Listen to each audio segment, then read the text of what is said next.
Alright, today I'm going to show you how to make a buttonhole with a regular sewing machine.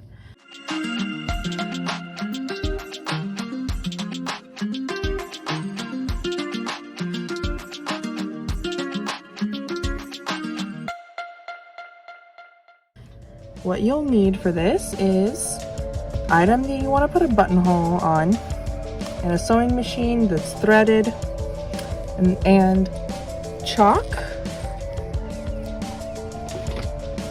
buttons, the button that you want to go through the buttonhole, and maybe a ruler.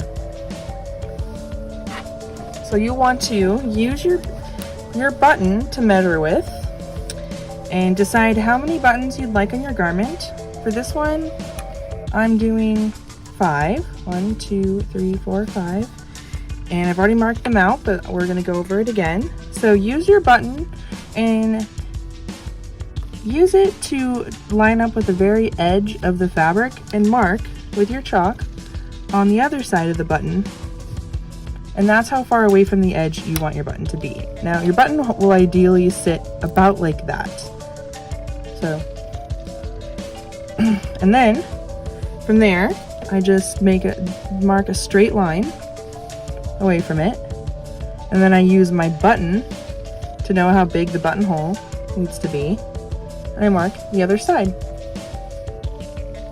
And I wanted 5 buttons, so I measured out with a ruler from end to end and divided by 5, and then you mark them, put a little dot in each spot to start with, and then from there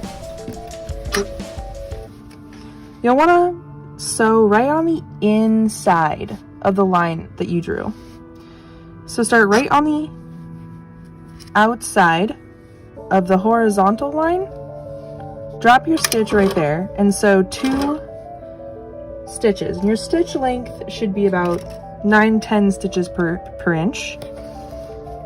And then you'll want to go and move all that stuff move all your stuff out of the way, because you're going to move your garment around in a circle. So 2 stitches in this direction, turn. I'm going to drop my stitches right on the outside of the chalk line and go until I'm right on the inside of this chalk line. Turn again. I'm going to do 2, and that should drop you right on the outside of the chalk line, this chalk line, and then sew along till you hit the previous stitch. Turn, 2 stitches, 1, 2, and you want to do this 4 times total. So that was once. Turn around, reach the other one, 1, 2, turn, that's 2 times, turn, 1, 2, turn,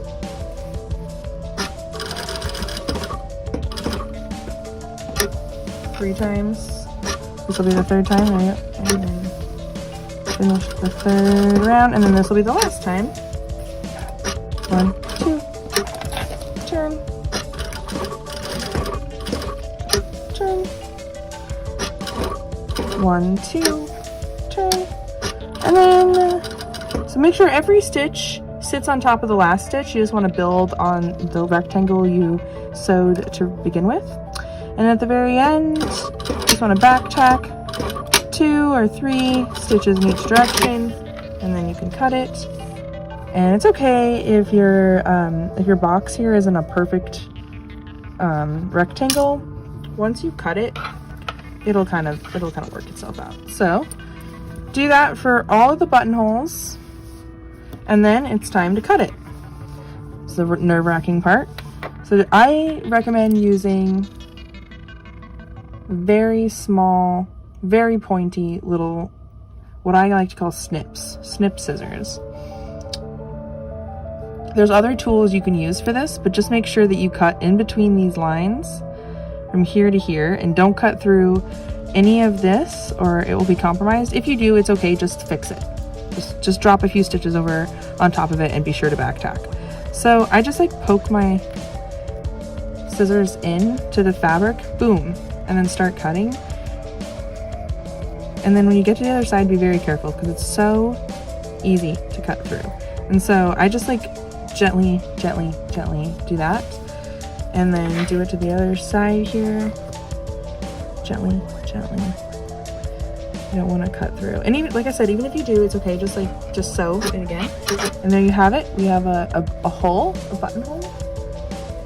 And be sure to, you can do this marking on the inside instead of the outside, except for I know that it's easy to wipe this off. But you should do a test beforehand on maybe the inside of the garment just to make sure that your chalk does come off. And if it doesn't come off as good, just mark it on the inside and do it on the inside instead. There you go. And then at this point, take the button that you're going to sew to that buttonhole and push it through. And like I can already tell, it doesn't want to go through real easy. So what we need to do is just gently open it up a little bit more on either side. Again, very careful. And if you cut it and it still needs more, it's okay. Just go, start here, go like an inch or a stitch or two more, whatever you need. And then and do that, go back and forth about 4 times, just like that, and back tack. But I think this will be fine. There you go. See, I just opened it a little bit and now it works. And now you know it works. So you can finish the rest of them, sew the buttons on the other side, and you're ready to go.